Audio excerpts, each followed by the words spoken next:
neza, amahoro n'imigisha biturutse kwa Nyagasani bibane namwe. Amazina yanjye nitwa Amina Uwase, nkaba ndi umunyarwandakazi, ndubatse, ntuye muri USA muri leta ya Utah.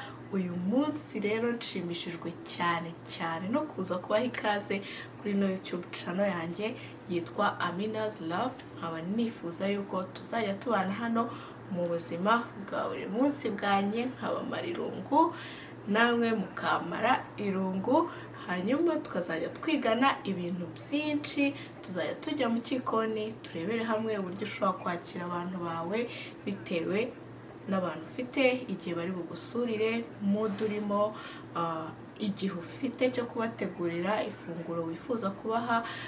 Tuzarebera hamwe uburyo bwinshi bwo guteguramo ayo mafunguro.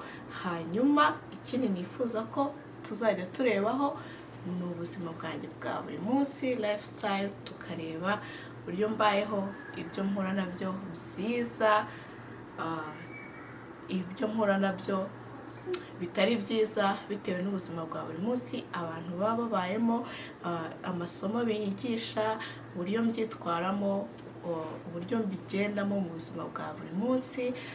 Ibyo ngibyo tuzaba tubireba hano. Hanyuma ikindi nifuza ko twazajya turebaho ni self love, kwikunda, kubaho ubuzima bwawe, kubaho ukuri, wishimye, ushimishijwe n'ukuri, ubayeho ubuzima bwawe, utabayeho bimwe bigezweho by'iyi minsi, utabayeho nyine ubuzima butuma uba depressed, ubuzima butuma wumva utari wowe ubwawe.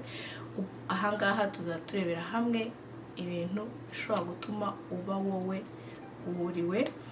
Ikindi nifuza ko twazaturebaho ni ibijyanye no kurera, uburyo dushobora kureramo abana bacu.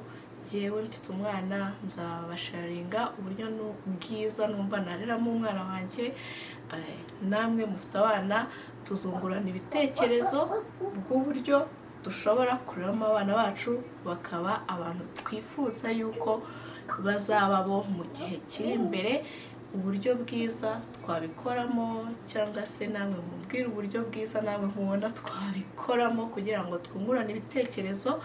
Murabizi, kugira ngo ibintu bigende neza abantu barigishanya mu buzima bwa buri munsi tubayemo.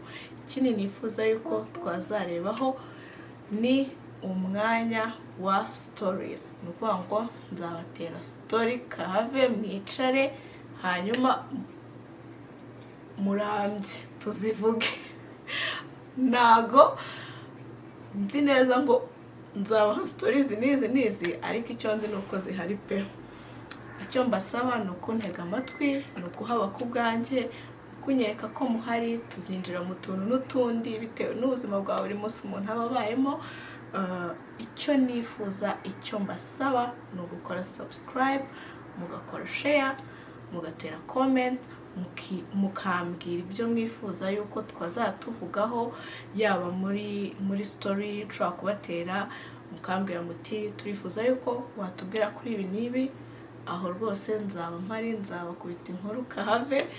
Hanyuma icyo nifuza, icyo mbasaba ni ugukora subscribe, mugakora share, mugatera na comment. Ndabizi hari ibintu bizajya biba bitameze neza kuko ni ubwa mbere ngiye imbere ya kamera, muzanyihanganira. Uko iminsi izagenda iza, ibintu bizagenda bimera neza kurushaho. Murakoze cyane, Imana ibarinde, ndabakunda cyane. Don't forget to subscribe, share and comment. Bye, ciao.